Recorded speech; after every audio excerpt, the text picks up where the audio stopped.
Okay, so it's Psalm 16, and it's part of our well-being wisdom from the Psalms. So let's take a look at Psalm 16. Preserve me, O God, for in you I find refuge. O my soul, you have said to the Lord, you are my Lord. My goodness is nothing apart from you.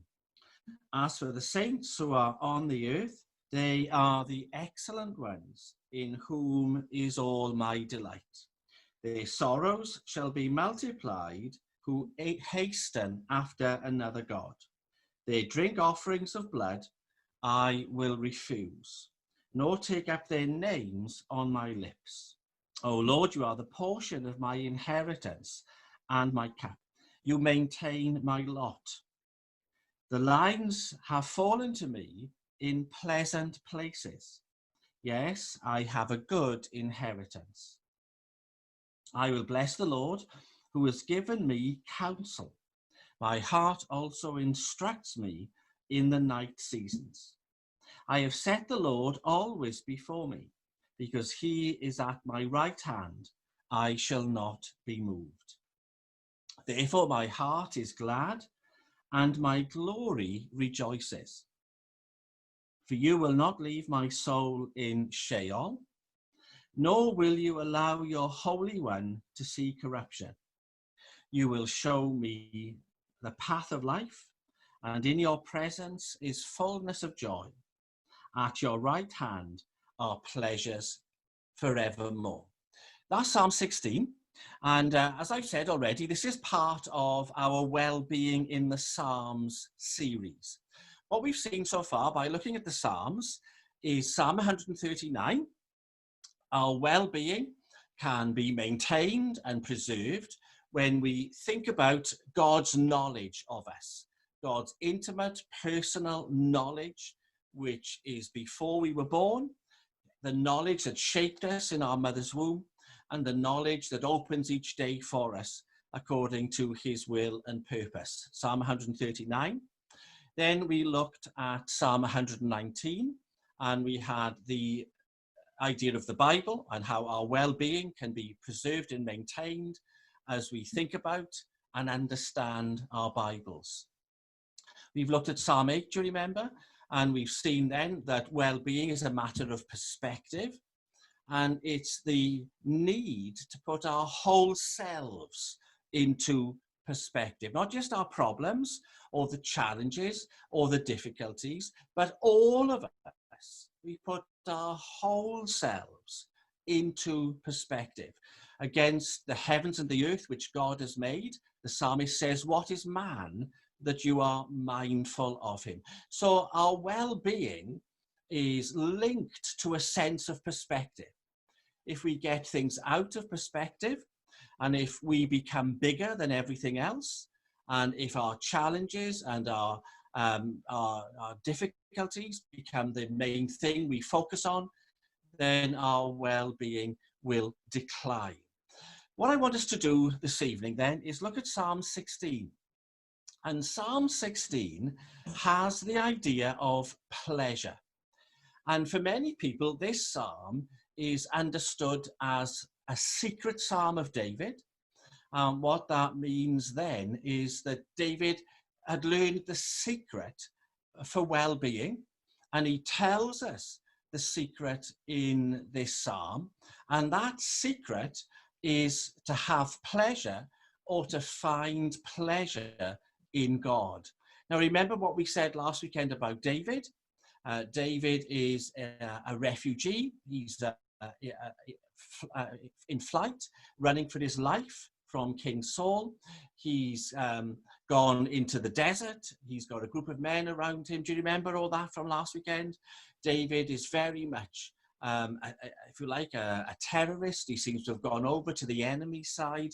David is having 20 years of great difficulty. He's been chosen to be king, but he's not yet. Saul remains on the throne. So David wants to share with us the pleasures in God that he has found. And by finding pleasure in God, David has been able to maintain this well-being. So in summary, this psalm is the idea of finding pleasure in God. It's the idea that our lives as God's people should be joyful and pleasurable. The Christian life, if you like, is not a burden. It's not something dour and miserable. The Christian life, the life of a believer, is one of pleasure, and that is primarily pleasure in God. And there's a great deal we could say just about that. I'm sure many of you have come across this idea in our culture, this popular idea that the Christian religion is serious and miserable and it's negative and it's about what you can't do. It's about taking pleasure away from people and replacing pleasure with seriousness and miserableness. Well, this psalm should put us all right on that, because the word pleasure, the word delight, all the words that are linked to pleasure are found in this psalm. And we're going to focus on three of them. First of all, turn to verse 3. And verse 3 says, "As for the saints who are on the earth, they are the excellent ones in whom my soul delights, in whom my soul takes pleasure." And then you've got verse 6. "The lines are fallen to me in pleasurable places. Yes, I have a good inheritance." And then the last verse, verse 11, "You show me the path of life. In your presence is fullness of joy, and at your right hand are pleasures forevermore." So can you see how this theme of pleasure and delight runs through the psalm? But it's primarily a pleasure and a delight that is found in God. So don't forget David's circumstances. They are far from pleasurable. But David is finding pleasure and joy and delight in who God is and in his relationship with God. And we can read this psalm at a number of levels. The first level is to read it as David would have written it. So from David's point of view. We can then read the psalm from the point of view of Jesus himself. And this psalm is one of the messianic psalms. It's one of the psalms that prefigures and points to and is fulfilled in the person of Jesus. And we'll take a look at that. But you can also view this psalm from our point of view as the people of God. And we can make personal this psalm. And in making it personal, we are able then to find this pleasure in God, and finding pleasure in God, we are able to maintain our well-being. So let's run through the psalm then in that way. First of all, from the point of view of David. And David sets the theme of the psalm in the first verse. "Preserve me, O God, for in you I take refuge." So this is primarily a psalm in which David is asking God to keep him safe. The word preserve is the word to keep. And we see this psalm, this word in various psalms. We see it in Psalm 121, for example, about the God keeping us at our right hand and at our left. It's also a word that looks back into the book of Genesis, where Cain murdered Abel, and he said, "Do you remember, am I my brother's keeper?" So what we see from David's point of view then is David makes an appeal to God to keep him safe during these years in which he is running away and fleeing for his life. Keep me safe, O God. And why should God keep him safe? Because David has already found refuge in God. So if you like, the fact of finding refuge in God comes first. And so because David has found refuge in God, he then asks God to keep him safe. And it's important to get that order, okay? So I've turned to God for refuge. I've looked to God for shelter. I have found in God my trust. So therefore I ask him to keep me safe. And what he then does is he declares to God how he feels about God, but he also talks about what God means to him. And for many people, this psalm asks that question: what does God mean to you? So it could be worthwhile thinking about that. As you follow David, as David tells you what God means to him, we can then ask similarly, what does God mean to us? So let's take a look then. Oh, my soul, you have said to the Lord, you are my Lord. So this is what God means to him. God, you are my personal Redeemer, and you are everything to me. Now, that phrase, my goodness is nothing apart from you, is a tricky one to translate, but most people are of the opinion that what David is saying here is, you are the greatest treasure that I have. Whatever else I got, whatever else I possess, whatever I may have as king one day, you are the greatest of them all to me. Everything else that I have and possess are nothing when I compare that to you. Okay, that's the idea of verse 2. My soul is nothing apart from you. My goodness is nothing apart from you. And there's echoes here of Paul when he writes to the church at Philippi, when he says, I have counted all things loss for the excellence of the knowledge of Jesus Christ. Paul is saying the greatest thing for him is Jesus Christ, and David is saying here the greatest thing for him is the Lord, his God. And then David says, what you mean to me, God, is everything, and your people are everything to me. Verse 3. As for the saints who are on the earth, now these aren't the Israelites as a nation, these are the individual saints, those who have that relationship to God. They are the excellent ones. Now you can translate that differently. They are the excellent ones in whom is all my delight. Now there's the great word of pleasure.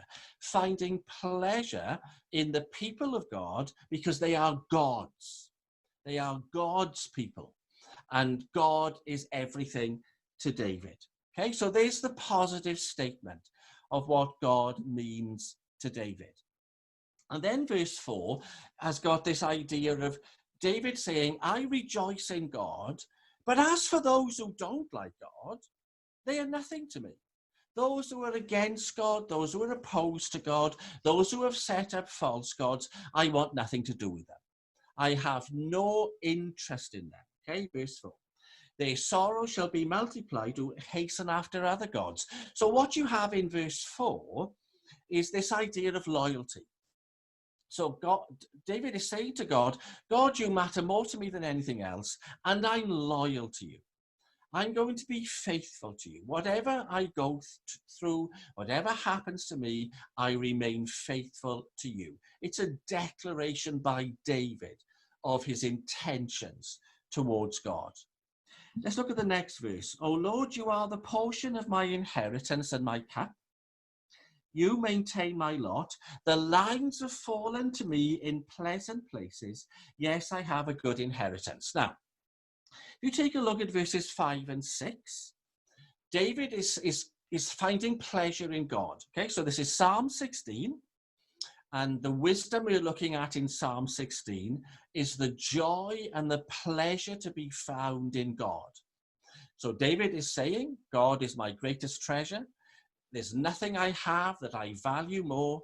There is nothing more important to me than God. Okay, that's what David is declaring now. And then in verses 5 and 6, David has part of the history of Israel in mind. Now, can you identify, can you spot what David is thinking about in verses 5 and 6? So he's finding pleasure in God, okay? He's rejoicing in God. He's delighting in God. How wonderful it is to have God and to be with God and to delight in God. So look at some of the words out of verses 5 and 6, and you might just get a sense of what he's thinking about. So look at the word portion. Look at the word inheritance in verse 5. The word lot is another one. And then you've got verse 6, lines. My lines are fallen to me in pleasant places. And then lastly, I have a good inheritance. So Psalm 16, what's the background there in verses 5 and 6? And I'm sure you've all worked it out. The background is the story of Joshua, when Joshua takes the Israelites into the land of Canaan and he divides the land up between the tribes. And he gives the tribes a portion of the land of Canaan to live in. So if you like, God sets the boundaries of the land, the lines of the land of Canaan, and each tribe will live in a part of the land of Canaan that has been given to them by lot. Now, that's what David is thinking about here. Thinking about the past, about Joshua, about Israel coming into the land of Canaan, the land over which David will one day be king, and how God divided that land up between the Israelites. Now, as David thinks about that, he then imagines himself alive in the time of Joshua. And he imagines, which bit of the land would God have given to me then?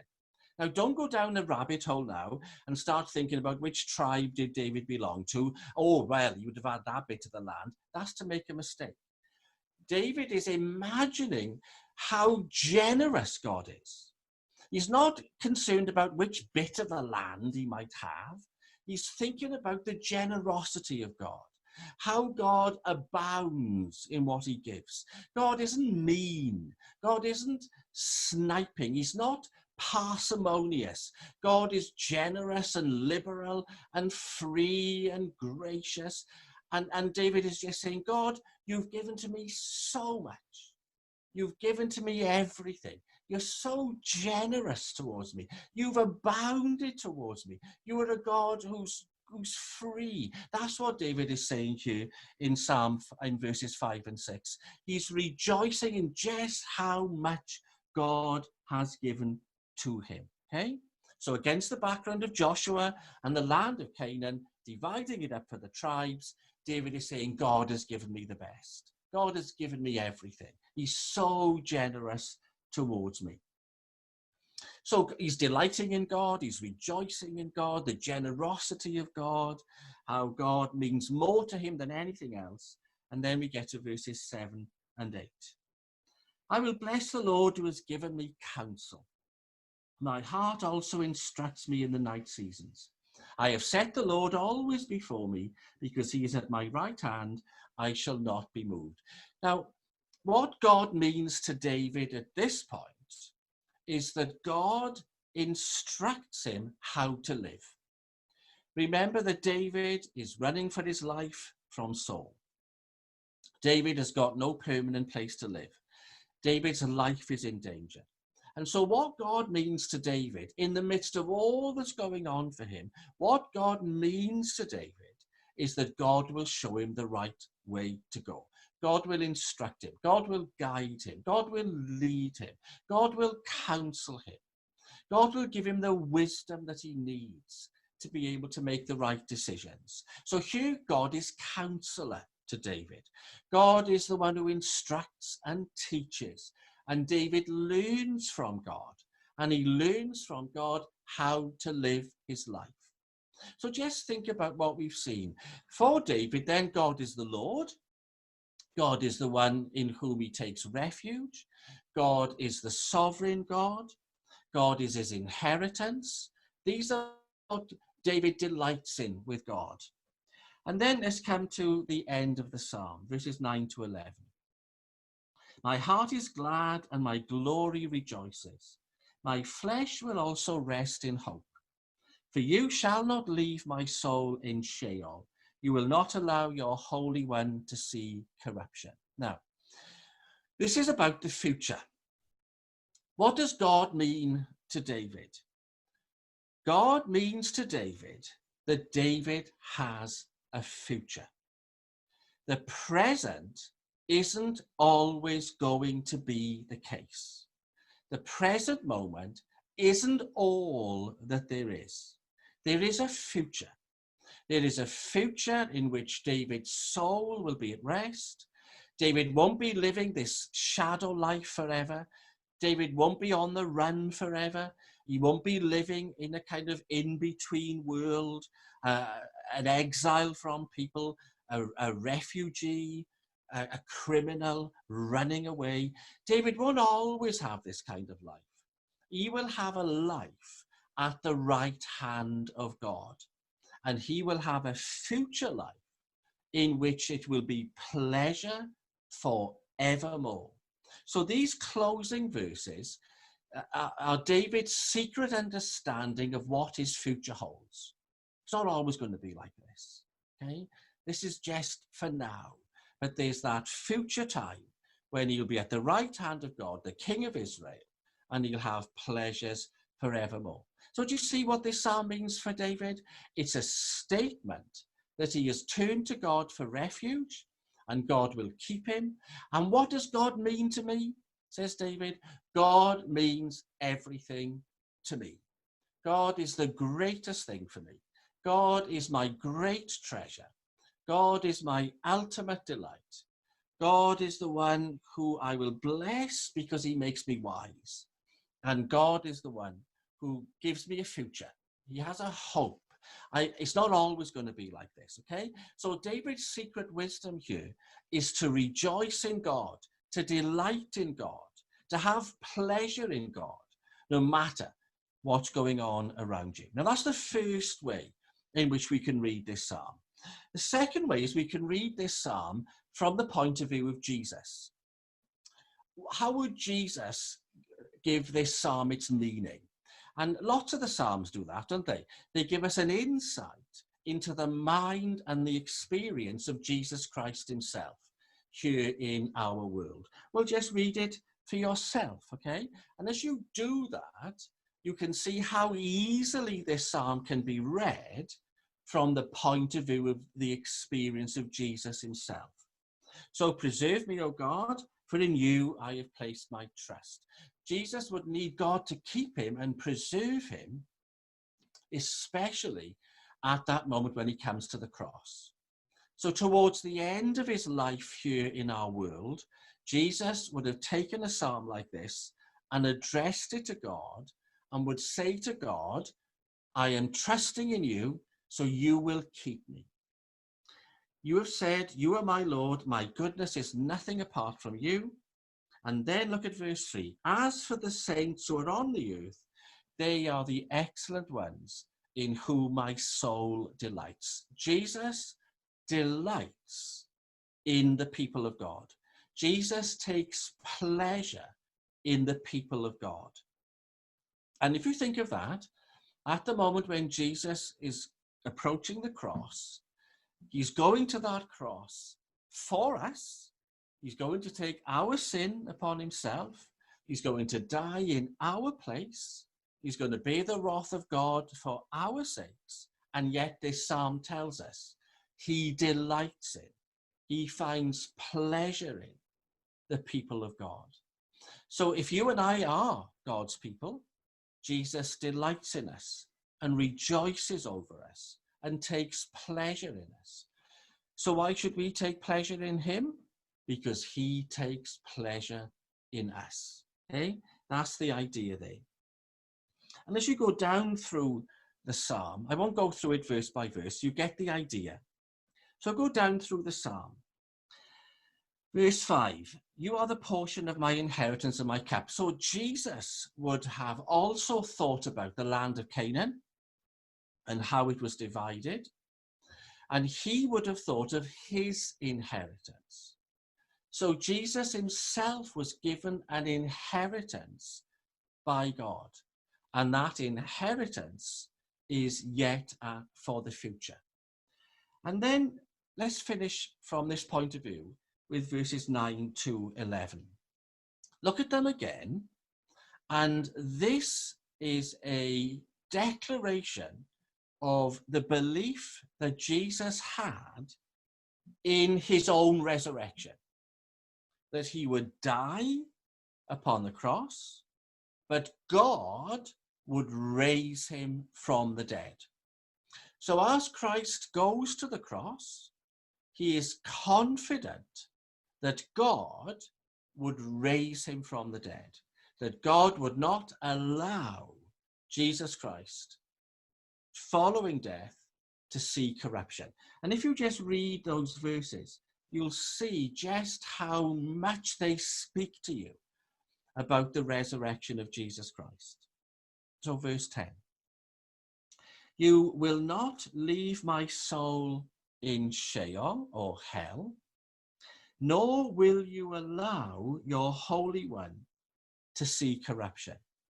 Now, on the day of Pentecost, in the book of Acts and chapter 2, Peter quotes from this psalm, and he quotes from this psalm to prove the resurrection of Jesus, that it was foretold in the Psalms that Jesus Christ would die, that he would be buried, and that he would be raised on the third day, that it was God himself who would raise Jesus on the third day, and God would raise Jesus from the dead on the third day because Jesus is the Holy One.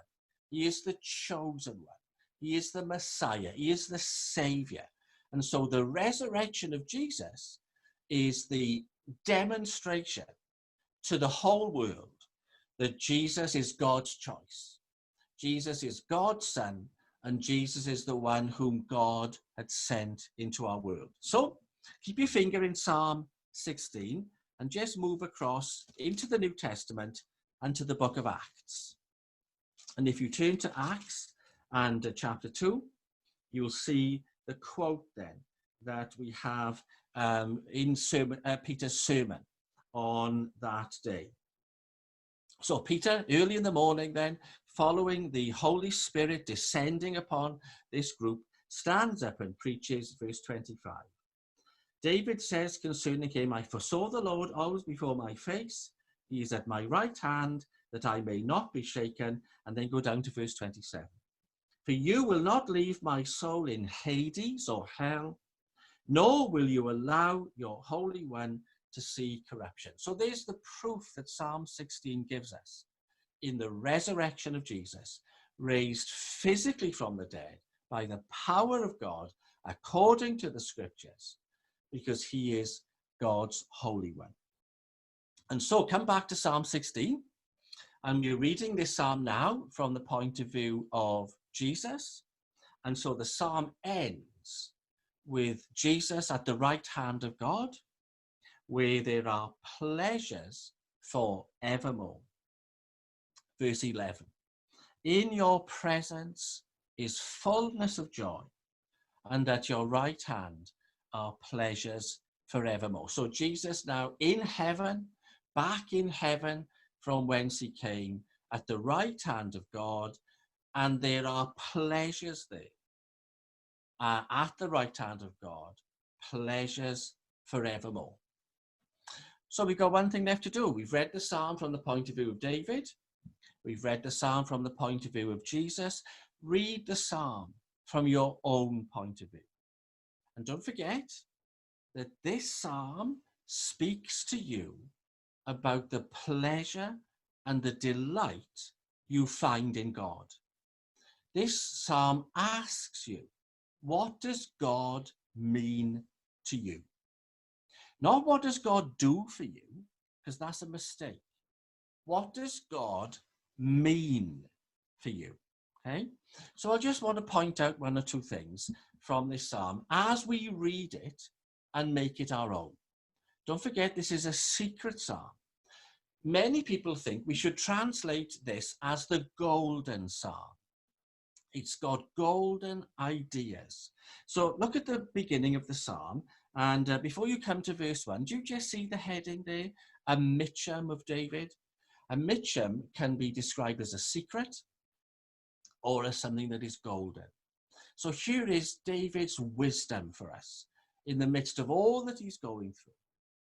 So read it for yourself, make it your own, but let me point out a number of things. Verse 3. As for the saints on the earth, they are the excellent ones in whom my soul delights. You are being talked about there in all this world, with all its people, the 7 billion or so, who matters to God? The saints. Who are the important ones? The saints. Who are the elite? The saints. That's what we are being told here, because God delights in you. Okay? So whatever you feel about yourself and whatever you feel about your situation, God delights in you and God takes pleasure in you. Now, nobody else may take pleasure in you, but God takes pleasure in you. And in taking pleasure in you, he invites you to take pleasure in him. And then turn to verses 5 and 6, especially verse 6. The lines have fallen to me in pleasant places. Yes, I have a good inheritance. Now, you know the background. Okay, I know sometimes I repeat myself a bit, but only to make it clear. The background here is the land of Israel, the physical land divided up into the 12 tribes.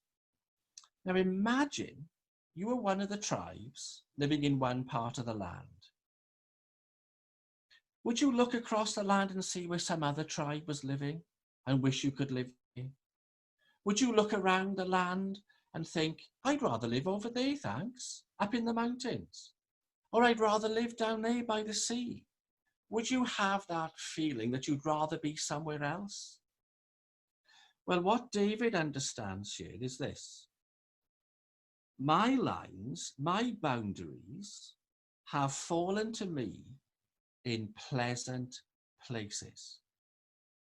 One of the secrets here is to think about your life in the right way.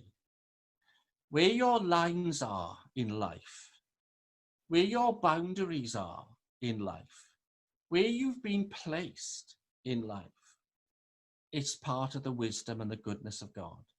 And so there's a delight, there's a recognition that your lines, your boundaries, where you live is pleasant, it's pleasurable, it's appointed by God, it's been given to you by God, just as God gave the land to the Israelites. He has placed you in pleasant lines. Do you see that? Okay, so that's a reference to our life in the here and now, and it's about delighting in that and rejoicing that our lives being lived where they are is according to the lot, the distribution, the dividing up of God, just like he did with the Israelites under Joshua. Okay, so that's a way to think about your current life. And then with that in mind, turn to the end of the psalm, because there's a very clear link between verse 6 and verse 11. And that link is something we could really expand on, but I just want to make it clear. So verse 6 needs to be coupled to verse 11. You will show me the path of life. In your presence is fullness of joy, and at your right hand are pleasures forevermore. That's our future. Our future is a future at the right hand of God, and it's a future of unending, eternal, infinite pleasure. That's what this psalm tells you. Your future is an eternity of pleasure at the right hand of God, where there is fullness of joy. Now, the word fullness is one of the great Bible words, and as you know, it's used in the New Testament in the Greek language again and again and again. Fullness. It is a totality. It is a completeness. Complete and utter joy awaits the Christian at the right hand of God, and it's complete and utter pleasure which does not end. That is what God means. That's what God means to us. That's who God is for us. And what's the link then? So verse 6 and verse 11, the lines of my life. These lines, the boundaries of my life, will take me all the way to heaven. The way the land is divided, if you wish, using the imagery of Joshua, that will take me to the right hand of God. There is a definite link between the now and how we live now and what we experience now, and then that future glory that is ours. Now, I don't think I'm making that really as clear as I should, but I hope you get the idea then. It's not so much like a rewards thing. It's just mean God has allotted our place in the land, the here and now, and God allots our place. He gives us an inheritance at his right hand, where there is joy forevermore. So let me end like this. I've recently read a book about a politician, and this politician was around 100 years ago, and he was a huge figure during the First World War, a politician called Haldane. And he was brought up as a Bible-believing Christian, and he had two very famous uncles, Scottish, and in the 19th century, these two uncles, the Haldane brothers, were tremendous preachers. They had a huge impact on Scottish society through their preaching. So Robert is their nephew. He becomes a politician, and he gives up on his Christian faith. And the biographer I read said, I don't blame him, because the religion of his uncles was dour and serious and miserable and forbidding and negative and Calvinistic and Puritan. You know, you can always feel that idea that the religion of Christ is this terrible, miserable thing. Well, Psalm 16 is the antidote to all that. It is a religion of delight and joy and pleasure, and that delight and that pleasure and that joy is found in God. And when we find that delight in God and that desire for God and that joy in God, then this psalm gives us a sense of how to express that and how to make sense of it, because it's a joy that finds a delight in God in the now, and it's a joy and delight in God that has no end. It goes on for all eternity. So let's end with our thought right at the end of Psalm 16. In your presence is fullness of joy. That's what waits for you and me.